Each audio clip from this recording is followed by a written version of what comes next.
सबसे गहरी रातें जागकर, सबसे डरावनी फिल्में देखते हुए आज अमेरिकी डरावनी श्रृंखला का जिक्र करते हैं। जाल वाला लड़का। एक लड़के ने सोते समय अजीब आवाजें सुनी। वह जल्दी से उठ गया और लाइट चालू की। उसने पाया कि आवाज दीवारों के पीछे से आ रही थी। तो लड़के ने इस आवाज के बारे में अपनी माँ को बताया, लेकिन जब उसकी माँ यहाँ दीवार के पास आई तो उसने कोई अजीब आवाज नहीं सुनी। द मेई ने कहा कि यह घर कई दशकों पहले बना था, इसलिए थोड़ी बहुत आवाजें आना स्वाभाविक है। फिर उसने पीटर से कहा कि वह जाकर सो जाए।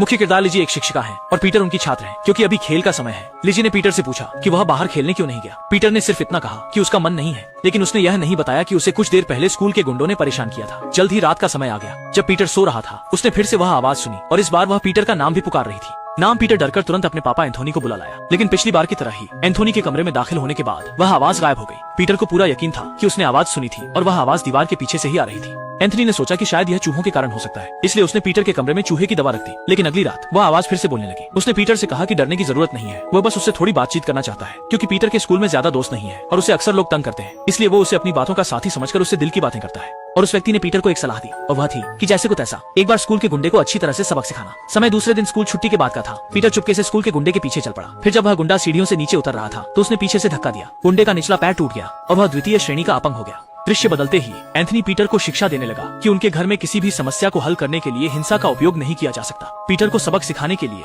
एंथनी ने उसे एक अंधेरे तहखाने में बंद कर दिया, सजा के रूप में 3 दिन और रात बाहर न आने की। और जब एंथनी चला गया, पीटर ने अनजाने में एक लकड़ी का बॉक्स खोला और यह देखकर चौंक गया कि उसके नीचे एक डंगन था, जिसमें शायद कोई भयानक चीज बंद थी। कैमरा बदलते ही लिजी पीटर की स्थिति को लेकर चिंतित थी, इसलिए वह पीटर के घर पहुंची। दरवाजा पीटर की माँ द मेई ने खोला, लेकिन ऐसा लगता है कि वह लिजी के आने का स्वागत नहीं कर रही थी। और फिर जब वे पीटर के बारे में बात कर रही थी तो उनकी बहस भी हो गई। इस समय एंथनी ने एक हथौड़ा उठा लिया। लिजी ने इस परिवार की अजीबता महसूस की और उठकर जाने की तैयारी कर ली, लेकिन जाते समय उसने दरवाजे पर कुछ टकराने की आवाज सुनी और वह आवाज श्याओ शुआई की थी। लिजी ने एंथनी से पूछा कि क्या हुआ, तो एंथनी ने कहा कि यह आवाज वॉशिंग मशीन की है। उसके बाद लिजी को वहाँ से रवाना कर दिया। तीसरे दिन एंथनी ने पीटर को तहखाने से बाहर निकाला। पीटर ने कहा कि उसे अपनी गलती का एहसास हो गया है और वह आगे जरूर सुधरेगा। एंथनी और उसकी पत्नी ने अपनी संतोष व्यक्त किया। पीटर को उसके कमरे में सोने के लिए भेजने के बाद वे भी अपने कमरे में आराम करने चले गए, लेकिन दरवाजा बंद करने के थोड़ी देर बाद ही पीटर तुरंत बिस्तर से उठकर दीवार के पास आ गया। उस आवाज ने कहा कि वह पीटर की बहुत चिंता कर रही थी और पूछा कि वह इन दिनों कहाँ था। पीटर ने बताया कि उसे माता पिता ने तहखाने में बंद कर दिया था। उस आवाज ने पीटर को एंथनी से सावधान रहने को कहा और कहा कि वे असल में बुरे लोग हैं। इस पर पीटर ने उसे देखने की इच्छा जाहिर की।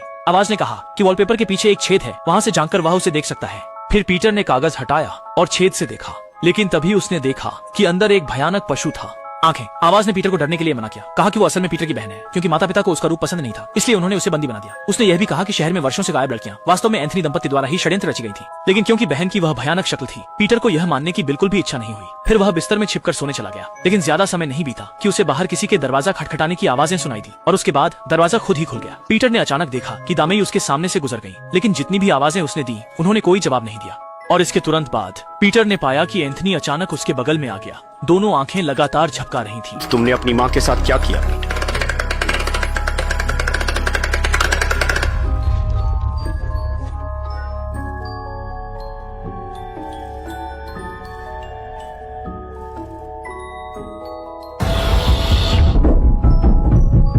जब पीटर ने फिर से दरवाजे की तरफ देखा, वह डरावना सपना था, पर यह सपना भी पीटर को परेशान कर गया। इसलिए जब द मेई कपड़े धो रही थी, वह एक फावड़ा लेकर बगीचे में गया। फावड़ा लगाने के बाद उसने सच में एक कंकाल पाया। डर से सहमे पीटर ने सोचा कि वह कक्षा अध्यापक से मदद ले, तो वह चुपचाप द मेई के कमरे में जाकर फोन उठाता है। लेकिन जैसे ही उसे कॉल किया, पता नहीं कब द मेई पीछे आ गई और गुस्से में पीटर को उसके कमरे में वापस ले गई। द मेई ने अचानक देखा कि पीटर के पैर दीवार में उस सुराख के बाद दमाई पागल की तरह व्यवहार करने लगी। लगातार कह रही थी कुछ बुरा हो गया है और उसने कहा कि उसके पिता आने वाले हैं और पीटर को संभाल लेंगे। रात होते ही पीटर ने देखा कि एंथनी और दमाई नहीं जानते थे कि वे क्या कह रहे थे और उनके बीच की स्थिति काफी भावुक थी। फिर उन्होंने पीटर को खाना खाने बुलाया। वे तीनों एक ही मेज पर बैठे थे। इस समय एंथनी ने देखा कि दोनों बहुत स्वाद लेकर खा रहे थे, लेकिन पीटर की कटोरी का दलिया अब तक अछूता था। दमाई ने यह भी कहा कि आज के दलिये में कुछ विशेष सुगंध है, लेकिन उसने इसमें कुछ भी मसाला नहीं डाला। बिना पिछली बार खरीदी गई चूहामार दवा याद आ गई। एंथनी को तुरंत बुरा आभास हुआ। उसने जल्दी से पास बैठे पीटर को पकड़ लिया और उससे पूछा कि उसने क्या किया। पीटर ने कहा कि उसने कटोरे में चूहामार दवा डाली। एंथनी को ऐसा लगा जैसे आसमान टूट पड़ा हो। उसने तुरंत दामेई को 120 पर कॉल करने के लिए कहा।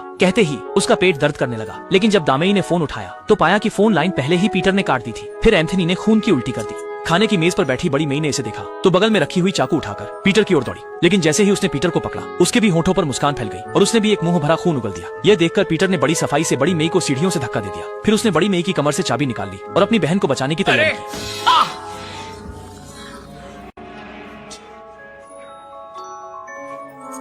हालांकि द मेई ने बार बार रोका, पीटर ने फिर भी अपनी बंती के सामने वाली इस कार को हटा दिया और पीछे का लोहे का दरवाजा चाबी से खोल दिया। लोहे के दरवाजे के धीरे धीरे खुलने के साथ अंदर से एक अजीब सी हंसी सुनाई दी।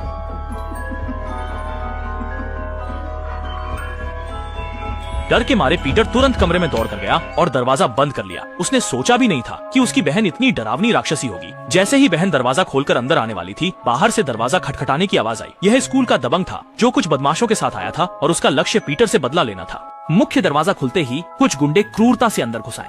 चूंकि उन्हें एकदम से पीटर नहीं मिला, उन्होंने घर के अंदर तोड़फोड़ शुरू कर दी। जैसे ही लड़का पियानो पर तेजी से प्रहार कर रहा था, एक काली परछाई उसके पीछे से निकल गई। तुरंत ही पियानो पर कुछ बाल दिखाई दिए। वह ये देखने ऊपर जाने वाला ही था कि अगले ही पल नीचे से एक जोड़ी हाथ निकल आई। अन्य लोग आवाज से आकर्षित हो गए और इसी समय स्कूल के दबंग ने भी अलमारी में छिपी लाश को देख लिया। इसके बाद गंजा चिल्लाते हुए बाहर भागा। उसने कहा कि उसने डरावनी चीज देखी, लेकिन ये कहने के बाद उसे दीवार पर रगड़ते हुए घसीटा गया। स्कूल के गुंडों के मुखिया ने देखा तो डर के मारे लुढ़कता गिरता भागा, लेकिन जाने अनजाने वह राक्षस की गोद में जा गिरा। जब आखिरी आदमी देखने आया तो राक्षस अचानक आकर उसे चीर डाला और यह सब बिस्तर के नीचे छुपे पीटर ने देखा। उसे आखिरकार समझ में आ गया कि एंथनी ने क्यों उसकी बहन को बंद कर दिया था। बहन को बिस्तर पर चढ़ते देख पीटर ने चुपचाप सिर झुका लिया।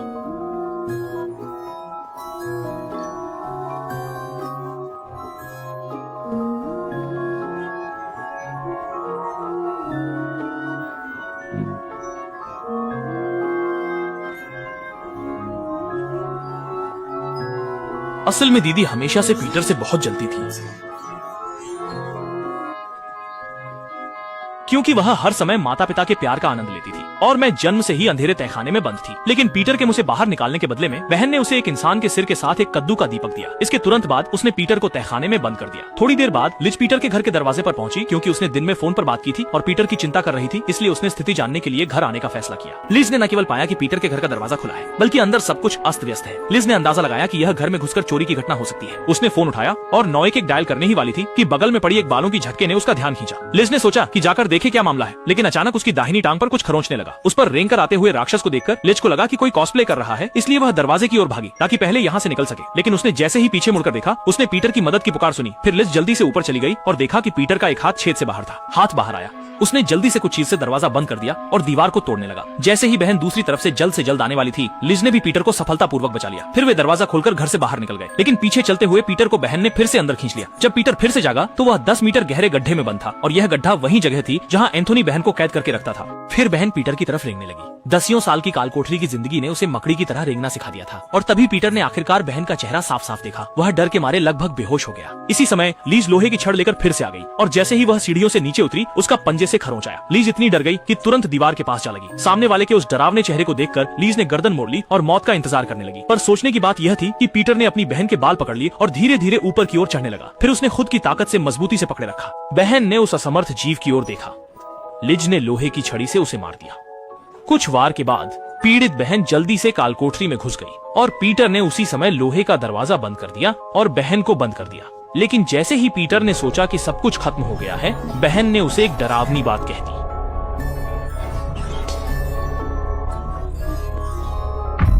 इस प्रकार जब भी पीटर सोता था, वह कमरे के अंदर से आवाजें सुनता था और दरवाजे पर डरावनी परछाई घूमती रहती थी और यह भ्रांति उसकी पूरी जिंदगी उसका साथ देगी। यहीं पर फिल्म समाप्त होती है।